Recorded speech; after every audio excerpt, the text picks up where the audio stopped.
ассалому алейкум бинандаҳои гиромӣ. нашри муфассали барномаи иттилоотии ахборот аз телевизиони Тоҷикистон манзуратон мегардонем. Дар студия бо шумо Саид Мукаррам Шарифзода ва Савсан Ғайрузода. имрӯз дар барнома асосгузори сулҳу ваҳдати миллӣ пешвои миллат президенти ҷумҳурии Тоҷикистон муҳтарам Эмомалӣ Раҳмон бо сафари давлатӣ ба Туркманистон сафар намуданд. ифтитоҳи як қатор иншооти гуногун таъинот ва шиносоӣ аз раванди корҳои кишоварзӣ. Сафари кӯрии сарвазири мамлакат Қоҳир Расулзода дар шаҳри Ҳисор. тадбирандешӣ дар самти пешгирӣ аз қочоқи маводи нашоовар, фурӯши ғайриқонунии миқдори муайяни доруҳои психотропӣ ошкор карда шуд. идомаи ба шабакаҳои гармидиҳӣ пайваст намудани манзилҳои истиқоматӣ дар шаҳри Душанбе. мо бояд 2762 иншоотро бо гармӣ таъмин намоем. такмили инфраструктури маориф ва беҳсозии вазъи таълим дар ноҳияи Тоҷикобод се муассисаи нави таълимӣ бунёд карда мешавад. идомаи ҷамъоварии ҳосили ғалла дар ноҳияи Рашт. ҷалби техника ҷиҳати саривақт ва беталаф ҷамъоварӣ намудани ҳосил. дар маҷмӯъ аз Буҳор то Тирамо 1543 гектар кишти ғалладона гузарондагем ки ҷамъоварашро оғоз кардем. шарҳи пурраи хабарҳо. имрӯз асосгузори сулҳу ваҳдати миллӣ пешвои миллат президенти ҷумҳурии Тоҷикистон муҳтарам Эмомалӣ Раҳмон барои анҷом додани сафари давлатӣ ва иштирок дар вохӯрии машваратии сарони давлатҳои Осиёи марказӣ ба Туркманистон сафар карданд. дар фурудгоҳи байналмилалии Душанбе президенти ҷумҳурии Тоҷикистон муҳтарам Эмомалӣ Раҳмонро раиси маҷлиси миллии маҷлиси олии ҷумҳурии Тоҷикистон, муовини якуми раиси маҷлиси намояндагони маҷлиси олии ҷумҳурии Тоҷикистон, сарвазири ҷумҳурии Тоҷикистон, роҳбари дастгоҳи иҷроияи президенти ҷумҳурии Тоҷикистон ва дигар шахсони расмӣ гусел намуданд. дар ин сафар президенти ҷумҳурии Тоҷикистон муҳтарам Эмомалӣ Раҳмонро вазири корҳои хориҷӣ, ёрдамчии президенти ҷумҳурии Тоҷикистон оид ба масъалаҳои робитаҳои хориҷӣ, вазирони рушди иқтисод ва савдо, энергетика ва захираҳои об, нақлиёт, фарҳанг, раиси кумитаи давлатии сармоягузорӣ ва идораи амволи давлатӣ, раисони кумитаҳои кор бо занон ва оила, кор бо ҷавонон ва варзиш, рушди сайёҳӣ, сардори корхонаи воҳиди давлатии роҳи оҳани Тоҷикистон, муовини раиси ҳизби халқи демократии Тоҷикистон, раиси палатаи савдо ва саноат ва дигар шахсони расмӣ ҳамроҳӣ мекунанд. имрӯз сарвазири мамлакат Қоҳир Расулзода бо рафти тадбирҳои ободониву бунёдкорӣ ба истиқболи ҷашни 30-солагии истиқлоли давлатӣ, нашунамоии зироати кишоварзӣ ва рафти кишти такрорӣ дар шаҳри Ҳисор шинос шуд. таъкид бояд кард ки дар шаҳри Ҳисор тадбирҳои бунёдкориҳо вусъат дошта бо мавриди баҳрабардорӣ қарор гирифтани иншооти таъиноти гуногун, инфраструктури кору хизматрасонӣ низ мукаммал мегардад. гузориши Самандар Искандарзода ва Дилшод Қурбон. дар шаҳри Ҳисор сарвазири ҷумҳурии Тоҷикистон Қоҳир Расулзода бинои шуъбаи назорати метеорологии хадамоти зидди жолаи кумитаи ҳолатҳои фавқулода ва мудофиаи гражданӣ назди ҳукумати ҷумҳурии Тоҷикистонро пас аз таъмиру навсозии мавриди баҳрабардорӣ қарор дод. иншоот бо муосиртарин дастгоҳу таҷҳизоти соҳавӣ аз ҷумла дастгоҳи радиолокатсионӣ ки дар низоми пешгӯӣ ва пешгирии омилҳои хавфноки метеорологӣ ба ҳисоб рафта барои ҳифзи кишзор, боғу токпарварӣ ва дигар зироатҳо аз боришоти жола, ҳаҷми ҷамъшавии барф, яхпораҳо, инчунин ҳаҷм, шакл, намудҳои абр, пайдарпай ва навъи боришот, мавҷудияти жола пешбинӣ шудааст, муҷаҳҳаз гардонида шудааст. тадбирҳои сохтмону навсозӣ ва дастрас намудани дастгоҳу таҷҳизоти муосири соҳавӣ бо саҳми ҳукумати ҷумҳурии Тоҷикистон дар якҷоягӣ бо шарикони рушд анҷом дода шуд. зимни баргузории ҳамоиш таъкид гардид ки ҳукумати ҷумҳурии Тоҷикистон ба хотири рушди соҳаи кишоварзӣ ва таъмини амнияти озуқаворӣ ки яке аз ҳадафҳои стратегӣ ба ҳисоб меравад, чораҳои лозимаро амалӣ сохта дар ин самт пайваста чораандешӣ мекунад. натиҷа ҳамин аст ки имрӯзҳо дар қаламрави мамлакат сокинон бо ҳисси баланд ба мақсаднок истифода кардани замин ва гирифтани ҳосили баланд мароғ зоҳир кардаанд. дар идома бинои шӯъбачаи бозрасии давлатии автомобилии шӯъбаи вазорати корҳои дохилӣ дар шаҳри Ҳисор шӯъбаи бахши бақайдгирию имтиҳонӣ ва маркази муоинаи техникии воситаҳои нақлиёти автомобилӣ ба истифода дода шуд. Иншоот ба талаботи замон бунёд карда шуда, барои амалигардонии фаъолият дар самти омодакунии ронандагон ба расмият дарурии ҳуҷҷатҳои ронандагони воситаҳои нақлиёти автомобилӣ ва гузаронидани муоинаи техникии воситаҳои нақлиёти автомобилӣ пешбинӣ шудааст. Дар марказ фаъолияти корӣ бо принсипи равзанаи ягона ба роҳ монда шудааст. Дар марказ ҳамчунин мағозаҳои комиссионӣ ҷойгир шудаанд, ки баҳри ба расмиятдарурии муносибатҳои шаҳрвандон дар хариду фурӯши воситаҳои нақлиёт мусоидат менамояд. Корҳои сохтмонӣ моҳи августи соли 2020 оғоз гашта, бо ифтитоҳи иншоот барои 50 нафар корманд шароити мусоиди фаъолият муҳайё гардид.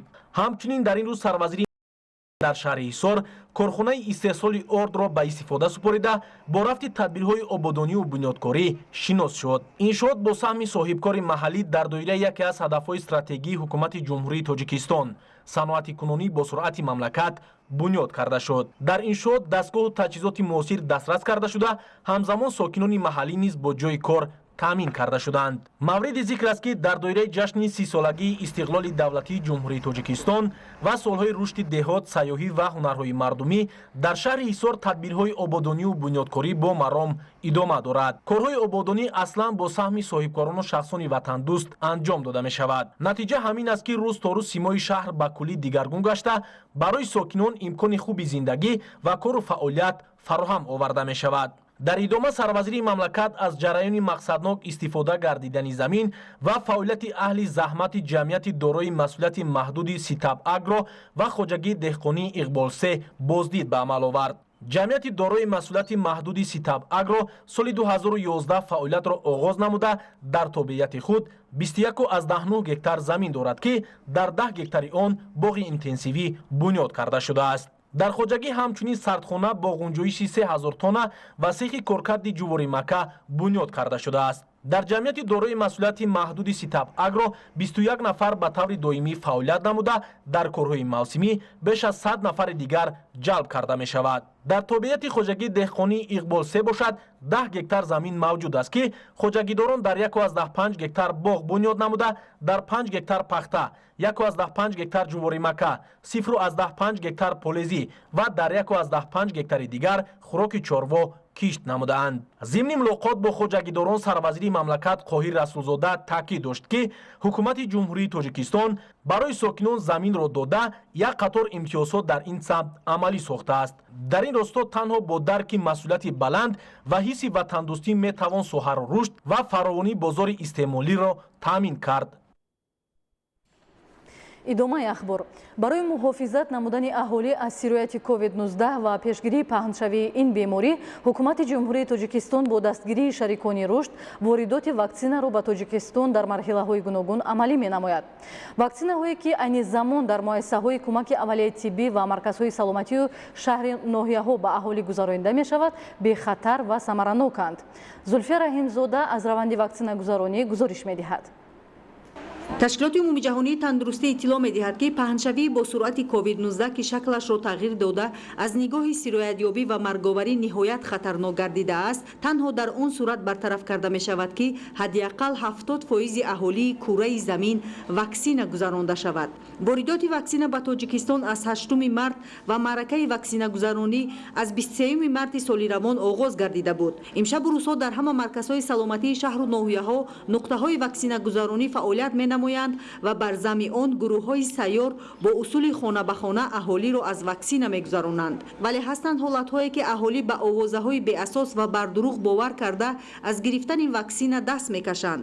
бояд донист, ки ваксина гирифтан ягона роҳи пешгирии сироятшавӣ ба COVID-19 ва пешгирии шиддатнокии фафт мебошад. дар маркази саломатии шаҳракан гурӯҳҳои корӣ таъсис дода шудааст ва аз ҳисоби ҳамшираҳои тиббӣ, духтурони соҳаҳои маҳдуд, инчунин ҷалби соҳаҳои қудратӣ дар ёрдам истода ба мо ёрдам менамояд, ки мо кӯча ба кӯча, хона ба хона мардумро барои қабули ин ваксинасия ҷалб намоем ва онҳо ва хешовандони онҳоро аз гирифторшавӣ ва оризаҳое ки ин беморӣ оварда мерасонад нигаҳбонӣ намоем ва онҳоро тавсия метиҳем, ки ба марказҳои саломатӣ омада маҳалли оилиқшон ваксинасияро қабул намоянд, ки ба ин беморӣ ва ба оризае ки ин оварда мерасонад гирифтор нашаванд. قبل از گرفتن واکسن فشار هر یک نفر باید سنجیده شود تا حالت فشار بلندی مشاهده نگردد. نفرانی که گرفتار بیماری ایشمی دل، فربهی، دیابت قند، گرده، ویروس نورسایی مسئولیت آدم، سیل، هپاتیت های ویروسی و نورولوژی می باشند باید حتما واکسن قبول نمایند. من ارگش و فرزانه برای سلامتی خودم از واکسن گرفتم. من شهروان حسن زیادین استقامت کننده ناحیه سینه شهر دوشنبه آمدم تا واکسن بگذارم. برای حفظ سلامتی خویش از گروهان خواهش میکنم آمدم تا واکسن بگذارم برای حفظ اهالی و سلامتی خویشاوندان.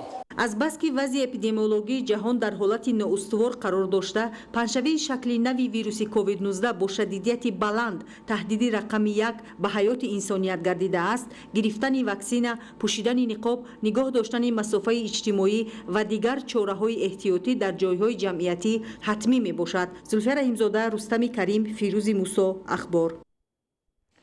имрӯзҳо дар 18 маркази саломатии деҳот ва 20 бунгоҳи солимгардонии муассисаи давлатии кӯмаки аввалияи тиббии санитарии ноҳияи деваштич ваксинагузаронӣ идома дорад. ин иқдом бо мақсади ҳарчи бештар аҳамият додан ба ҳифзи саломатӣ ва пешгирии паҳншавӣ ба бемориҳои сироятӣ анҷом дода мешавад. гузориши мазбут бобозода аз ноҳияи деваштич. معرکه واکسینه گذارانی اهالی از سن 18 ساله بالای ناحیه دیوشتیج همروزه طبق نقش چاره‌بینی سیستم نظم مقامات اجرایی حاکمیت دولتی عمل کننده با جلب 41 نفر واکسیناتورها و 51 نفر طبیبان عائلوی در مرکز سلامتی ناحیوی، 18 مرکز سلامتی دهاتی، مرکز تشکل طرز حیات سالم و 20 بنگاه سالمگردانی 8 جماعت شهرک و دهات با اوج ادامه دارد. ساکنان ناحیه ناوابسته از جای قرار داشته و نزدیکترین مؤسسه طبی سنتری حاضر گردیده واکسن گرفته ایستادند. پیش از با واکسن گذراندن شروع نمودم ما در کورس‌های مخصوص به سمینارها اشتراک نموده راه‌های نازکی‌های گذراندن واکسن را آموختیم و امروز ما به خلق ناحیه دیوشتیج واکسن گذرانده ایستاده‌ایم. واکسن را گرفتن شرط و ضرور می‌باشد. ساکنان کسب کار گوناگون، طبیبان و آموزگاران، ساختمانچیان و صاحبکاران، خدمتچیان دولتی کشاورزان و اهالی دهات ناحیه دیوشتیج با روز غمخوری‌های پیوسته پیشوای ملت پرزیدنت جمهوری تاجیکستان محترم امامعلی رحمان، حکومت جمهوری تاجیکستان و اعضای سیاست جمهوری اوید به پیشگیری و نیست نابود گرداندن بیماری سرایتی کووید 19 کوشش به خرج داده ایستادند که سری وقت به مرکزهای سلامتی و بنگاه‌های طبی و نقطه‌های دیگری واکسینه گذارانی تشریف آورده جهت حفظ سلامتی و نگهداری سالم گنفاند ملت واکسن قبول نمایند. پس از قبول واکسن به شهروندان از 18 سال بالا از جانب مسئولین مؤسسه دولتی کمک اولیه طبی سانیتری ناحیه گواهنامه درباره گذراندن ایمونیزاسیون بر ضد بیماری سرایتی و همگیر کووید 19 سپرده می شود. توجه اساسگزار صلح و وحدت ملی پیشوای ملت پرزیدنت جمهوری تاجیکستان محترم امامعلی رحمان برای مردم خیلی زیاد است و این بود که امروز بهره پیشگیری بیماری کرونا ویروس برای سلامتی جامعه در همه نقطه‌های طبی ناحیه واکسن گذرانی تشکیل کرده شده است و امروز مردم مرد و زن آمده به نقطه‌های طبی واکسن گرفته ایستادند و این همه برای حفظ سالمی جامعه برای حفظ سلامتی مردم روانه کرده شده است. ذکر به مورد است که با اقدام مسئولین مقامات اجرایی حاکمیت دولتی ناحیه دیوشتیج کارمندان مؤسسه دولتی کمک اولیه طبی سانیتری، مرکز دولتی نظارت سانیتری و اپیدمیولوژی، مرکز ایمونوپروفیلاکتیکا و طبیبان عائلوی در روند واکسینه گذارانی همزمان کارهای ترغیباتی، تشویقاتی و فهماندهی دایر به گرفتار نگردیدن به بیماری سرایتی کووید 19 در بین اهالی ناحیه جریان تازه گرفته است. مضبوط بابازاده از ناحیه دیوشتیج برای برنامه اخبار. کارمندان وزارت کارهای داخلی و جزو تامهای آن در پیشگیری بیماری‌های سیرایتی سهم نظر دارند. گزارش همکسبانمان از مرکز مطبوعات وزارت کارهای داخلی در این خصوص آماده گردیده است. کارمندان وزارت کارهای داخلی نوابسته از خدمت شبانه روزی جهت حفظ ترتیبات جمعیتی و پیشگیری همگونه کردارهای ضد حقوقی همزمان در پیشگیری پنهشوی بیماری‌های سیرایتی و بی‌ضررگردانی محیط اطراف سهم گذاشته ایستادند. در واخرین نوبتی که در جمعیت دارای مسئولیتش محدود سوربن 14 با اشتراک معاون وزیر کارهای داخلی برگزار گردید، توجه مخصوص به گذراندن ایمونیزاسیا بر مقابل بیماری کووید 19 ظاهر گردید. ذکر گردید که کارمندان تمام کارخانه و مؤسسه ها و تشکیلات ها نوابسته از شکل مالکیت وظیفه دارند که تا سنه 20 آگوست امگذرانی یعنی واکسیناسیا کنند. ابراز گردید که هر یک نفر را می باید برای سلامتی خود و اطرافیان بی‌طرف نباشد و از نقاب‌های محافظتی و ماده‌های آنتیسپتیکی ثمره‌ناک استفاده نماید. برای استفاده نکردن از نقاب‌های خود محافظتی و سری وقت نگذشتن از ایمونیزاسیا در اکثر کشورهای مترقی چاره‌های قانونی نسبت ساکنان اندیشیده شده ایستاده است، ولی حکومت جمهوری تاجیکستان با دایر نمودن کارهای فهماندهی، واکسین گذرانی و دیگر چاره‌بینی پیشگیری کننده را بر راه مانده است. واسطه‌های نقلیاتی جمعیتی دارای مسئولیتش محدود سوربن 14 که با کشاندن مسافران در خط سیرهای 15، 46، 47، 48 و 49 در حدود پایتخت مشغولند، از جانب کارمندان وزارت کارهای داخلی با استفاده از محلول شیمیایی تمیزکاری و بی‌ضرر گردانیده شدند. مورد و ذکر است که تا ماه سپتامبر سال روان همه ساکنان کشور که به پایتخت وارد میشوند باید بر ضد سرایت بیماری کرونا ویروس واکسین نمایند. بخصوص دانشجویانی که از منطقه‌های کشور به پایتخت وارد میشوند باید گواهنامه درباره گذراندن ایمونیزاسیا بر ضد سرایت کووید 19 را در دست داشته باشند، زیرا شروع از 1 سپتامبر در درآمدگاه‌های شهر دوشنبه در دیدبانگاه‌های دائم عمل کننده بازرسی دولتی اتومبیلی هر یک نفری وارد شونده به پایتخت نظارت برده می شود. گروه‌های کاری وزارت کارهای داخلی در همه شهر و ناحیه‌ها، در جاهای جمعیتی، بازار و مرکزهای سودا و در مسجدها وابسته به پیشگیری بیماری سرایتی کووید 19 و سری وقت از ایمونیزاسیا گذشتن شهروندان چاره‌بینی فهماندهی دایر نموده ایستادند. از جانب کارمندان агентии назорати маводи нашовари назди президенти ҷумҳурии тоҷикистон чанд ҳолати фурӯши ғайриқонунии доруҳои психотропӣ ошкор карда шуд. гузориши ҳамкорони мо дар ин хусус. дар давоми моҳи гузашта аз ҷониби кормандони агентии назорати маводи нашъаовари назди президенти ҷумҳурии тоҷикистон якчанд ҳолати хариду фурӯши ғайриқонунии дорувориҳои психотропӣ аз ҷониби шаҳрвандон ва бедоштани иҷозатнома нигоҳдорӣ ва фурӯши ин гуна дорувориҳо дар дорухонаҳои шаҳри Душанбе ошкор карда шуд. ҳамин тариқ санаи 26 июни соли равон аз ҷониби кормандони агентии шаҳрванд Исмоилов Саидчо Абдуҳалимович дар ҳудуди ноҳияи Исмоили Сомонии шаҳри Душанбе ҳангоми фурӯши 220 адад ҳаби психотропии алпразолам дастгир гардид. маълум карда шуд ки номбурда дар дорухонаи воқеъ дар кӯчаи Гагаринияки ноҳияи Исмоили Сомонӣ ба фаъолияти соҳибкорӣ машғул буда дар дохили дорухона боз 400 адад ҳаби психотропии алпразоламро бо мақсади фурӯш ғайриқонунӣ нигоҳ медорад. ҳамчунин санаи 9 июли соли ҷорӣ кормандони агентӣ ҳангоми гузарондани чорабинии оперативӣ ҷустуҷӯӣ дар намуди харидории санҷишӣ аз шаҳрванд Раҷабов Ёқубҷон Бобоҷонович 290 адад дорувории психотропии алпразоламро бо маблағи 780 сомонӣ харидорӣ намуданд. чунин як ҳолати дигар санаи 6 июли соли равон дар натиҷаи баргузории чорабинии оперативӣ ҷустуҷӯӣ дар намуди харидории санҷишӣ аз ҷониби кормандони агентӣ дар дорухонаи Амирфарм воқеъ дар кӯчаи Неъмат Қарабоев 92 каср як ба қайд гирифта шуда аз шаҳрванд Ҷумаев Илҳом Эмомалиевич 2 адад қутии рангаш сафед бо навиштаҷоти алпразолам ки дар дохили он 224 адад ҳабҳо ҷойгир буданд дастрас карда шуд. дар рафти тафтишот маълум гардид ки шаҳрванд Ҷумаев Илҳом бедоштани иҷозатномаи махсус фурӯши дорувориҳои психотропиро ба роҳ мондааст.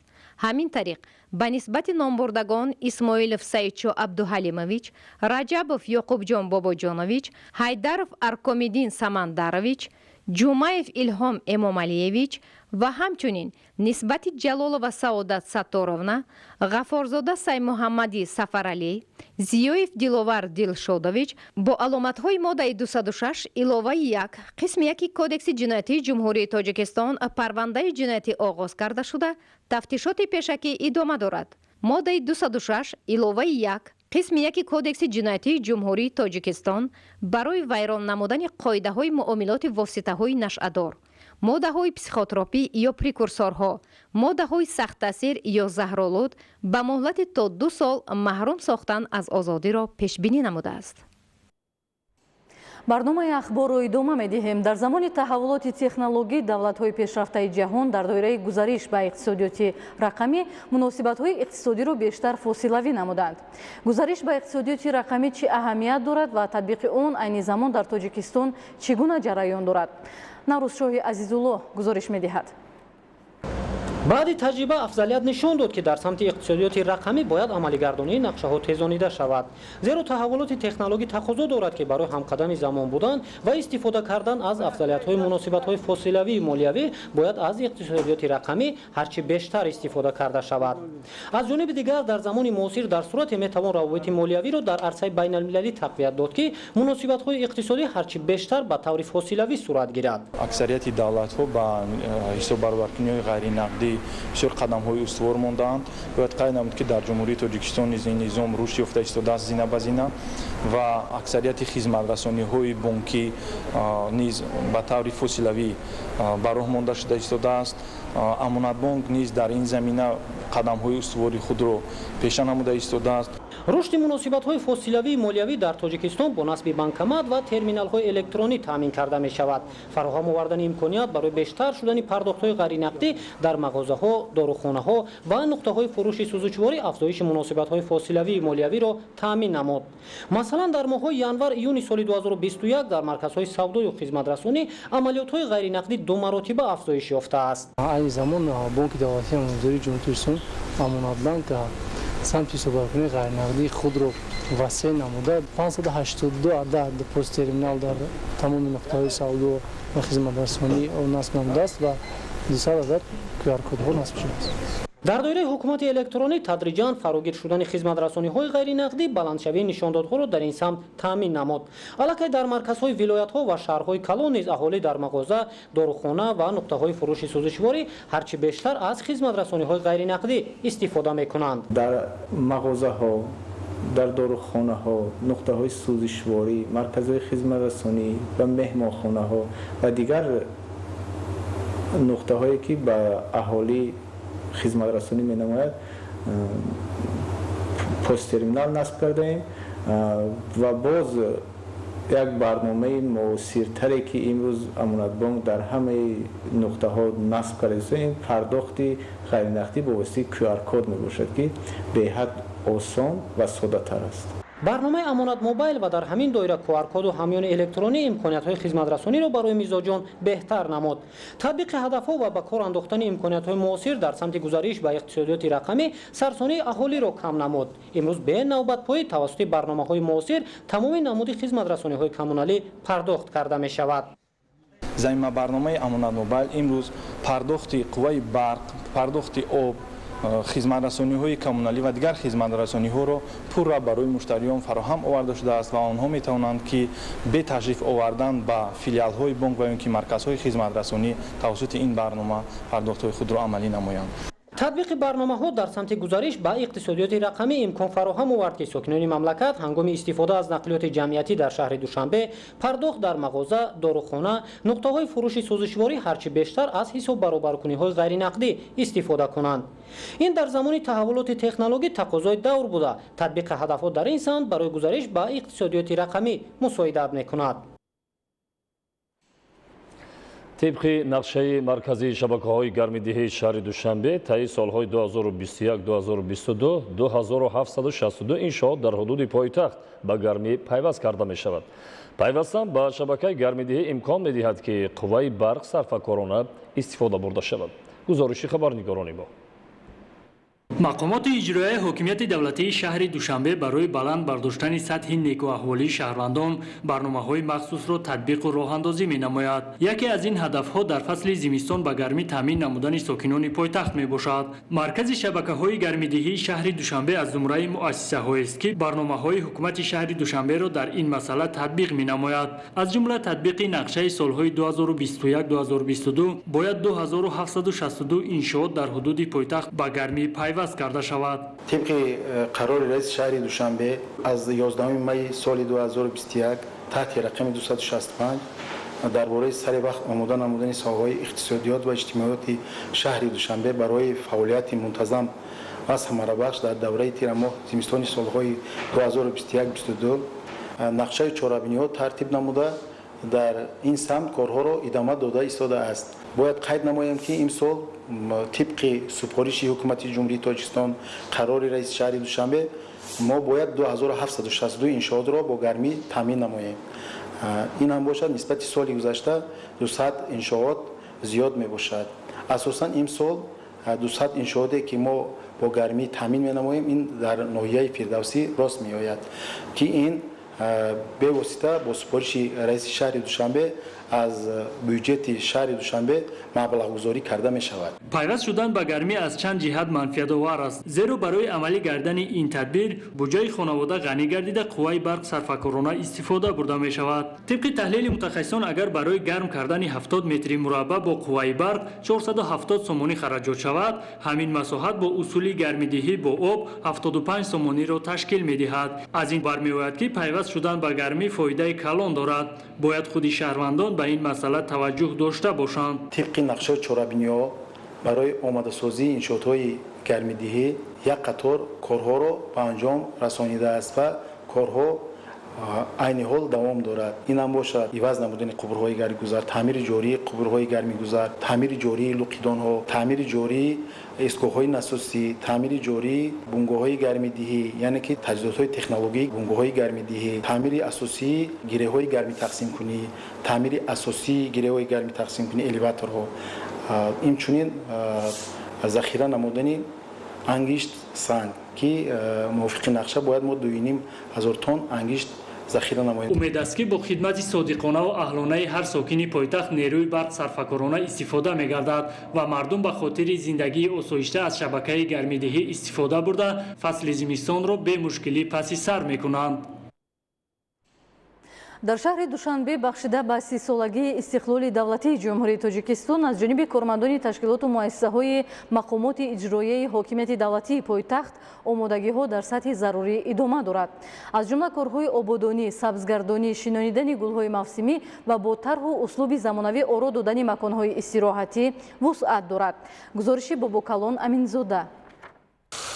барои истиқболи сазовор аз 30-солагии истиқлоли давлатии ҷумҳурии тоҷикистон ба тақвият бахшидани тадбирҳои ободониву сабзгардонӣ дар шаҳри душанбе ҳамарӯза иқтидомҳои дастаҷамона амалӣ карда мешаванд. раёсати истифодабарии роҳҳои ноҳияи шомансур баҳри дар сатҳи баланд ва сазовор пешвоз гирифтани ҷашни 30-солагии истиқлолияти давлатии ҷумҳурии тоҷикистон як қатор корҳои ободонӣ кабудизоркуниро ба роҳ мондааст. аз ҷумла аз тарафи бригадаи махсуси кабудизоркунӣ раёсати истифодабарии роҳҳои ноҳияи шомансур дар шафати роҳҳои протоколӣ ва роҳҳои кӯчаву хиёбонҳои ҳудуди ноҳияи шомансур гулҳои мавсимӣ як чанд намуди онҳоро шинонида шудааст ки нашъунамои онҳо айни замон идома ёфта истодааст. ҳамзамон аз тарафи бригадаи махсуси нигоҳбинкунӣ тариқи шабонарӯзӣ тақсим карда шуда фаъолият намуда истодаанд, чунки пойтахти азизамон шаҳри душанбе ки яке аз гӯшаҳои ноҳияи шомансур ба ҳисоб меравад ки дарвозаи шаҳр биём хато намекунем. аз ин сабаб кормандони мо кӯшиш ба харҷ дода истоданд ки корҳои тозагӣ, гулшинонӣ, кабудизоркунӣ, ниҳолпарварӣ ва нигоҳбини дарахту бутаҳоро ба роҳ монанд. аз ҷониби раёсати истифодабарии роҳҳои шаҳри душанбе масъулин дар шароити гармхона ба гулпарварӣ низ машғуланд ки гулҳои мутобиқ ба фасли солро парвариш намуда дар назди роҳҳо ва кӯчаҳои марказиву дохилии маҳаллаҳо бо тавсии мутахассисони соҳа дар мавзеъҳои алоҳида бо дизайн ва композитсияҳои гуногуни гулҳои мавсимӣ шинонида истодаанд. мо дар арафаи ҷашни 30-солагии истиқлолияти ҷумҳурии тоҷикистон як қатор ободонӣ дар кӯчаву хиёбонҳо карда истодаем. дар кӯчаҳои Нусратулло Махсум ҳозир мо гулҳои кана шинонда истодаем. гулҳои тагез, салвия, катарантус, галядия, корҳои ободӣ созандагӣ бахшида ба ҷашни истиқлолияти ҷумҳурии тоҷикистон ба як сатҳи баланд идома дода истодем. мавриди зикр аст ки дар асоси иҷрои дастури ҳидоятҳои роҳбарияти мақомоти иҷроии ҳукумати давлати шаҳри душанбе пойтахти мамлакат ободу зебо гардида бо бунёди иншооти гуногун таъйинот инфраструктураи шаҳр такмил ёфта шароити мусоиди кору зиндагӣ ва истироҳату фароғат таъмин мегардад. Бобокалон Аминзода, Ҳафизуллоҳ Саъдулло, мақсади мақсад, Ахбор.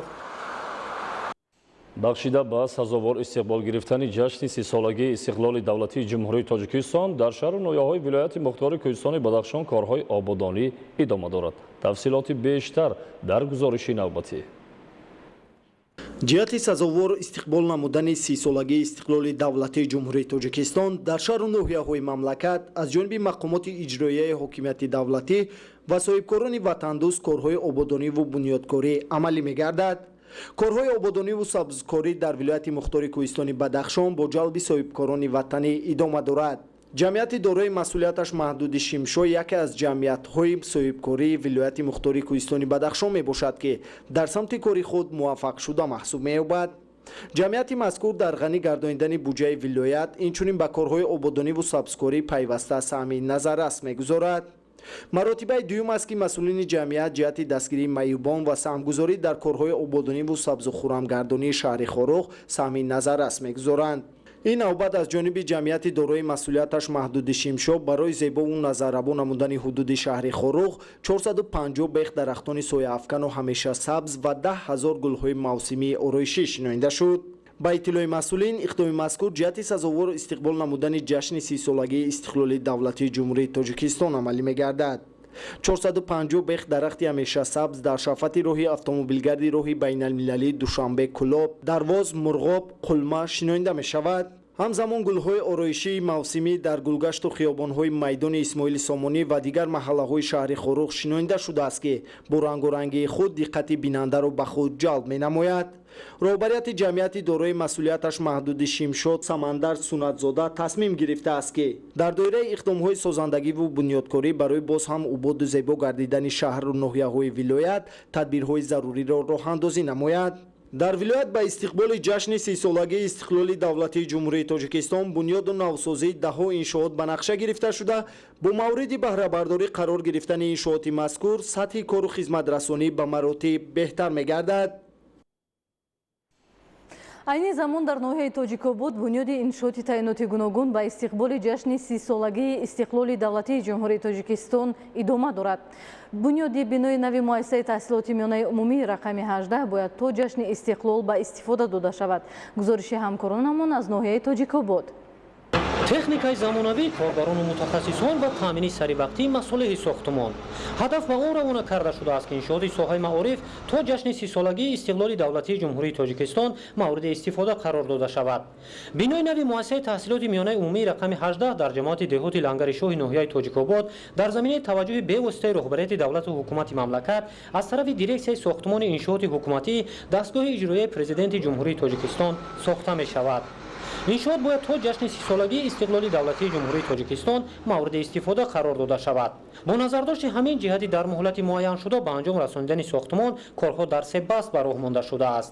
фаъолияти шабонарӯзӣ бошад пешрафти фаъолиятро дар бунёди бинои нави муассисаи таълимӣ таъмин намуд. 40% сохтмон аллакай рафта истодааст. ин дар натиҷаи 10 рӯзи корҳои сохтмонӣ ба вуҷуд омадааст ва дар рӯзҳои наздик ин сохтмон ки солҳои сол хизмат мерасонад ба анҷом расонида мешавад. бинои нави муассисаи таълимӣ дар мавзеи азофати табиӣ зарардидаи ноҳияи Тоҷикобод сохта мешавад ва дар он хонандагон аз шароити замонавӣ барои омӯзиш баҳравар хоҳанд шуд. дар муассисаи таҳсилоти миёнаи умумии рақами 18 дар ноҳияи Тоҷикобод хонандагон аз деҳаҳои мазори боло ва мазори поён таҳсил мекунанд. айни замон теъдоди хонандагон 318 нафарро ташкил медиҳад. бо назардошти оянда зиёд шудани шумораи таҳсилкунандагон бинои нави мактаб барои 480 нафар дар ду баст сохта мешавад. ҳамзамон бунёди бинои нави муассисаи таҳсилоти миёнаи умумии рақами 21 дар деҳаи Сумандара ва бунёди бинои нави мактаби рақами 22 дар деҳаи Бустон идома дорад. дар маҷмӯъ айни замон ба истиқболи ҷашни 30-солагии истиқлоли давлатии ҷумҳурии Тоҷикистон бунёди иншооти таъиноташ гуногун идома дорад ва бо истифода аз тамоми имконоти мавҷуда ҳадаф ба он равона карда шудааст, ки бинои нави муассисаи таҳсилоти миёнаи умумии рақами 18 то ҷашни 30-солагии истиқлоли давлатӣ дар ҷамоати деҳоти Лангари Шоҳи ноҳияи Тоҷикобод ба истифода дода шавад. Наврӯзшоҳи Азизулло, Баҳриддин Исмониддин, барномаи ахбор. дар ҳифзи дастовардҳои соҳибистиқлолии мамлакат ҳамватанони бурунмарзиамон низ бо эҳсоси гарми ватандӯстӣ фаъолона сам мегузоранд. бо ин мақсад дар вилояти Ярославӣ Федератсияи Россия масъулони ҷамъияти тоҷикон бо донишҷӯён ва ҷавонони фаъол мулоқот доир намуданд. гузориши Маҳмадали Сафар ва Хуршеди Сайдаҳмад. барои баланд бардоштани ҳисси ватандӯстӣ ва ифтихори миллӣ ва худшиносӣ ва арзгузорӣ ба муқаддасот ҷамъияти тоҷикон дар вилояти Ярослав бо ҷавонон мулоқот карданд. масъулони ҷамъияти тоҷикон зимни мулоқот оид ба тарғибу муаррифии таъриху фарҳанг ва анъанаву суннатҳои миллӣ дар кишвари иқомат изҳори назар карда таъкид намуданд ки маҳз бо ин васила имкон фароҳам меояд равобити дӯстонаву ҳамкориҳои фарҳангӣ бо намояндагони халқу миллатҳои маскуни ин минтақа густариш пайдо намояд. мо гарчанде ки аз ватани ҷоноҷонамон дур зиндагӣ дошта бошем ҳам ҳама вақт мо мушоҳида мекунем ки ватани азизамон рӯз аз рӯз бениҳоят хушрӯ зебо гардиштааст. бо ҷавонони ҷамъияти тоҷикони шаҳри Ярослав барои ҷашн гирифтани 30-солагии истиқлолияти ватани азизамон ҷамомат ташкил намудем. мо ҷавонон миннатдории худро ба ҷаноби олӣ пешвои миллат асосгузори сулҳу ваҳдат баён менамоем ки моро берун аз мамлакат дастгирӣ менамояд. дар доираи омодагиҳо ба ҷашни 30-солагии истиқлоли давлатӣ масъулони ҷамъияти тоҷикони вилояти Ярослав изҳор доштанд ки бо ин мақсад баргузории тадбирҳои бошукӯҳи едонаро ба нақша гирифтаанд. Маҳмадалӣ Сафар, Хуршед Саидаҳмад аз вилояти Ярослави Федератсияи Россия барои барномаи ахбор. мавзӯи дигар дар ноҳияи Рашт ҷамъоварии ғалла идома дорад. аҳли заҳмати хоҷагиҳо ҷиддуҷаҳд доранд то майдони беш аз 1650 гектар ғаллазору саривақт ва беталаф ҷамъоварӣ намоянд. гузориши Эдигули Маҳмуд аз ноҳияи Рашт. дар ноҳияи Рашт бо мақсади хусифат анҷом додани маъракаи ҷамъоварии ғалла кишоварзон тадбирҳои заруриро роҳандозӣ намуда истоданд. аз ҷумла бо ҷалби техникаҳои маркази хизматрасонӣ дар маҳалбудаи идораи ҷумҳуравии агрализинг дар ҳамаи шаклҳои хоҷагидорӣ ҷамъоварии ғалла рӯз то рӯз авҷи тоза касб намуда истодааст ки дар ин ҷода саҳми хоҷагиҳои кишоварзӣ ва деҳқонони як қатор ҷамоатҳои шаҳраку деҳоти ноҳия назаррас мебошад, зеро онҳо аз майдони заминҳои дар ихтиёрашон буда ҳамасола ҳосили фаровони ғалла истеҳсол мекунанд. موافق نقشه دورنامه 690 گیتار کشتی غلادانه از اون جمله گندم گذروندیم که امروز خیلی دیده شدیم جمع‌آوریش رو آغاز کردیم. در مجموع از بهار تا تیرما 1543 گیتار کشتی غلادانه گذروندگیم که جمع‌آوریش رو آغاز کردیم. امروز حاصل خوب است. 22 تا 25 سنتنری 1001 گیتار حاصل گرفته شدیم. деҳқонон ҳамасола зироатҳои ғалладонаро бо тавсияи олимони соҳаи кишоварзӣ бо истифода аз тухмиҳои хусифат асосан дар заминҳои лалмӣ ва талу тепа кишт мекунанд. зеро дар ҳудуди ҷамоатҳои деҳоти қалъаи сурх, ҳиҷборак, аскалон, қалъанак, тагоба, ҳоид ва ясман масоҳати садҳо гектар заминҳои бекорхобида мавҷуд мебошад. ин аст ки бо мақсади афзоиши майдони кишту истеҳсоли зироатҳои ғалладона аз заминҳои мавҷуда оқилонаву самаранок истифода бурда мешавад то хоҷагидорон тавонанд ҳосили фаровон истеҳсол намуда бадин васила дар таъмини амнияти озиқаворӣ бо маҳсулоти хусифати худӣ саҳми худро гузоранд ки дар ин ҷода саҳми хоҷагиҳои деҳқонӣ назаррас мебошад. мо мисол 3 гектар замин на гандум кордагӣ. шукронаи худо ки ҳамин сол ҳосили хуб гарчанде ки ҳаво бландам ки омад ҳосили хуб омад. ҳозир ҷамъоварӣ мо ҳар як гектар 21 сентинери гандум ҳосил дода шавад. аз рӯи нақшаи ситоди ноҳиявӣ ҷиҳати аз худкунии заминҳои бекорхобидаи ҳудуди ҷамоатҳои шаҳраку деҳоти ноҳияи Рашт тадбирҳои зарурӣ роҳандозӣ гардида истодааст то марҳила ба марҳила майдони зироатҳои кишоварзӣ зиёд гардида бадин васила истеҳсоли ғаллаи худӣ боз ҳам афзояд. Идигули Маҳмуд, Додарҷони Мирзозода барои барномаи ахбор аз ноҳияи Рашт. идомаи ахбор. беш аз 3 моҳ аст ки истифодабарандагони корти нақлиётии шаҳри Душанбе дар баробари осонтар шудани пардохти роҳгиро ҳамчунин соҳиби тӯҳфаҳои арзишманд мешаванд. аз ҷараёни споридани тӯҳфаҳо ба ғолибони бозии сафари бурнок гузориши ҳамкорони мо. хизматрасониҳои замонавӣ дар бахши нақлиётии пойтахт ки аз сӯи мақомоти иҷроии ҳокимияти давлатии шаҳри Душанбе роҳандозӣ шудааст, афзун бар осон кардани пардохтиҳо ҳамчунин барои истифодабарандагони корти нақлиётии шаҳрӣ тӯҳфаҳои арзишманд ба армуғон меоварад.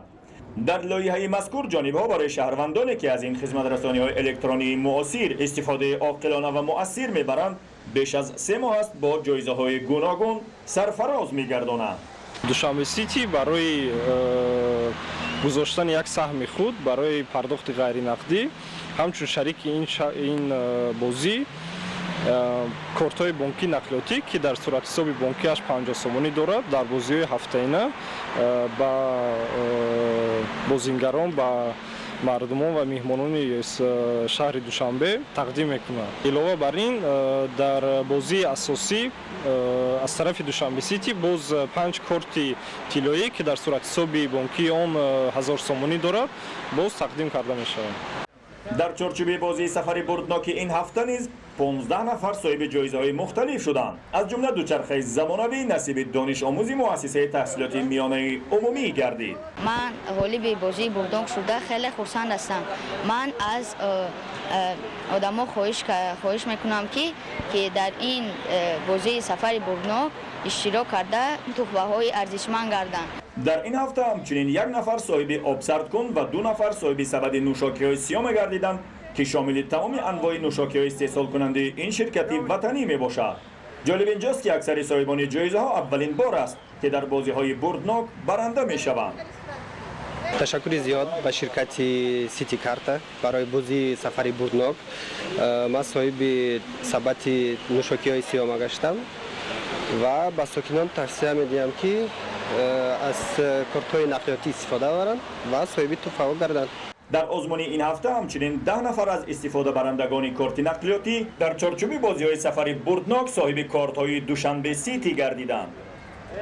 воқеан ҳам пойтахти кишвар беш аз пеш замонавитар мешавад ва сокинону меҳмонони пойтахт метавонанд бо истифода аз кортҳои электронии пардохти роҳгиро дар заминаи боз ҳам пешрафтатар шудани хизматрасониҳо саҳми худро бигзоранд.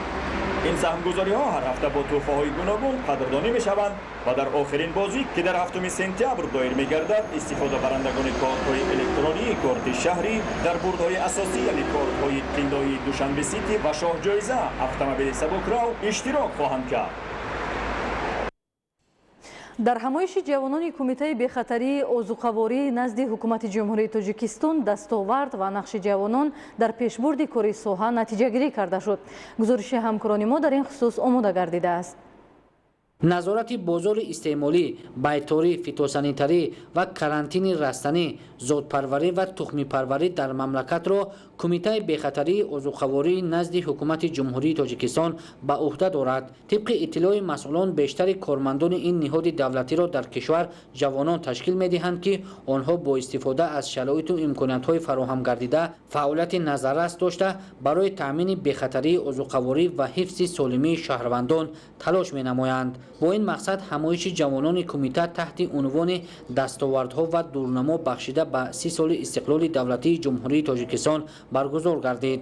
иштирокчиён нақш ва мавқеи ҷавононро дар кумитаи навтаъсис ва беҳтарбароҳ мондани фаъолияти назоратию санҷишӣ баланд ва муҳим арзёбӣ карданд. таъкид карда шуд ки самтҳои афзалиятноки ноилшавӣ ба амнияти озуқаворӣ дар шароити муосир ва стандарти маҳсулоти кишоварзӣ дар раванди саноатикунонии кишвар аз ҷумлаи масъалаҳое мебошанд ки ҷавонон барои амалӣ кардани ин вазифаҳо бо фароҳам будани шароити муосир пайваста заҳмат мекашанд.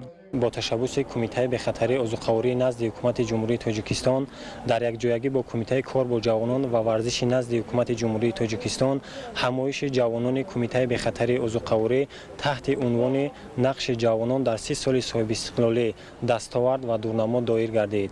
هدف اساسی همایش مذکور این در نوبت اول شرح و توضیح دستاوردها در دوران صاحب استقلالی کشور و سهم جوانان در پیشرفت ساحه بخطری ازوقاوری را تشکیل میداد. باید گفت که اکثر کارمندان کمیته بخطری ازوقاوری نزد حکومت جمهوری تاجیکستان را جوانان تشکیل داده در تامین امنیت ازوقاوری و بخطری آن که همچون هدف استراتژی حکومت جمهوری تاجیکستان قبول شده است سهمگذار میباشند.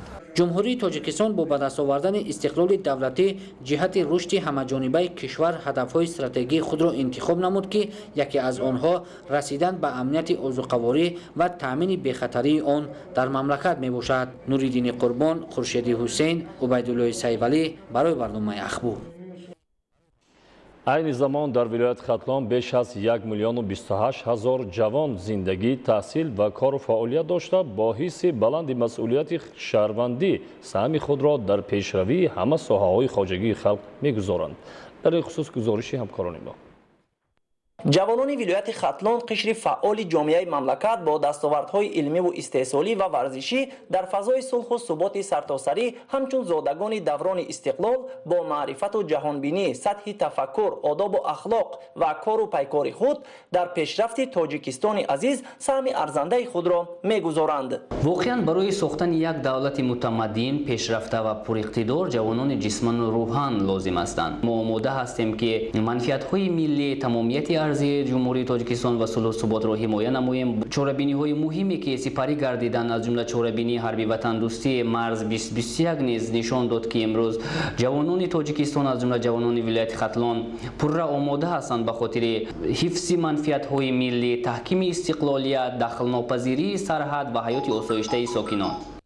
раванди босуботи ободониву созандагӣ дар ҳама гӯшаву канори мамлакат, хусусан дар ноҳияи шаҳритуси вилояти Хатлон ва фароҳам гардидани шароитҳои мусоиди кору таҳсил ва истироҳату фароғат барои ҷавонон ҳисси ватандӯстиву масъулияти онҳоро нисбат ба эҳтироми арзишҳои милливу давлатӣ, гиромидошти дастовардҳои истиқлолу ваҳдат ва ҳифзи марзу буми ватан устувору қавӣ гардонидааст.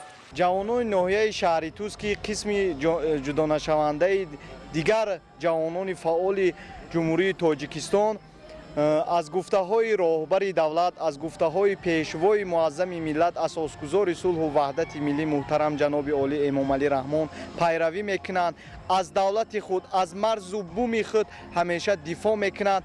ҷавони имрӯза бояд ҳамун эстафедае ки аз гузаштагони мо ба мо мерос мондааст, ба наслҳои оянда бояд чун гавҳараки чашм бурда расонад. мо имрӯз шукрона аз он мекунем ки як давлати зебо дорем ва чунин як давлате дорем ки бо истиқлолияташ, бо парчами зебояш ки ӯ парфишон аст фахр мекунем. имрӯз мо шукр аз он мекунем ки дар кадом корхонае ки набошад кор ва фаъолият мекунад ва марзу буми хешро муҳофизат мекунанд ва мо имрӯз бояд нагузорем ки як нохалафе ба ватани азизи мо санги маломат биафканад.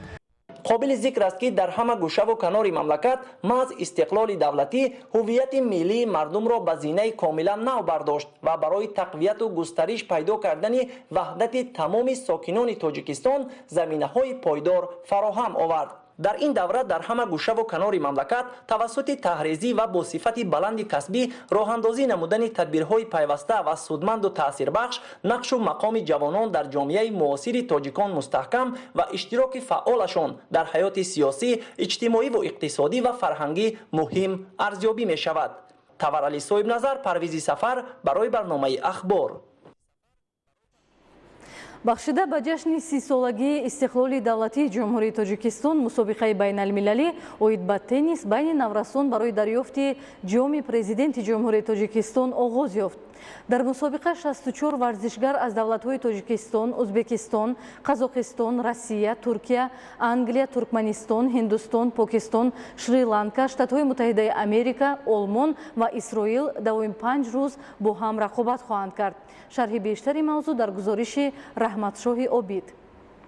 дар дораи силсилачорабиниҳо бахшида ба 30-солагии истиқлоли давлатии ҷумҳурии Тоҷикистон дар муассисаи давлатии қасри теннис ва маҷмӯаи обии мақомоти иҷрои ҳукумати давлатии шаҳри Душанбе мусобиқаи байналмилалӣ оид ба тенниси майдонӣ байни наврасон барои дарёфти ҷоми президенти ҷумҳурии Тоҷикистон оғоз гардид. дар 11-мин мусобиқоти байналмилалӣ оид ба теннис барои дарёфти ҷоми президенти ҷумҳурии Тоҷикистон 64 варзишгар аз давлатҳои Тоҷикистон, Ӯзбекистон, Қазоқистон, Россия, Туркия, Англия, Туркменистон, Ҳиндустон, Покистон, Шри-Ланка, Иёлоти Муттаҳидаи Амрико, Олмон ва Исроил тӯли 5 рӯз бо ҳам мусобиқа хоҳанд кард.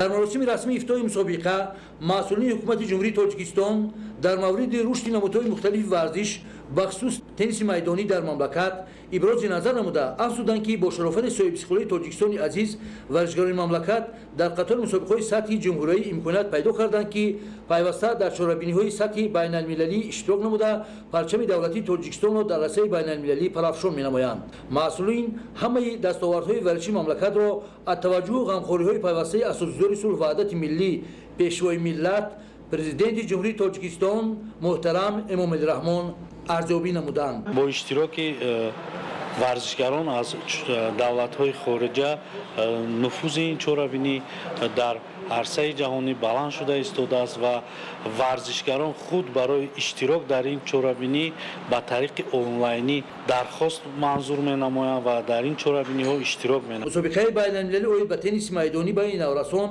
барои дарёфти ҷоми президенти ҷумҳурии тоҷикистон соли 2021 ба тақвими чорабиниҳои федератсияи байналмилалӣ ворид гардид. ин имконият медиҳад ки нуфузи мусобиқа дар расаи байналмилалӣ баланд гардида шумораи хоҳишмандон барои иштирок дар он бештар гарданд.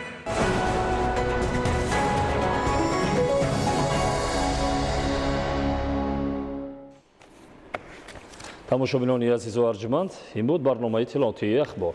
хайр, саломат бошед.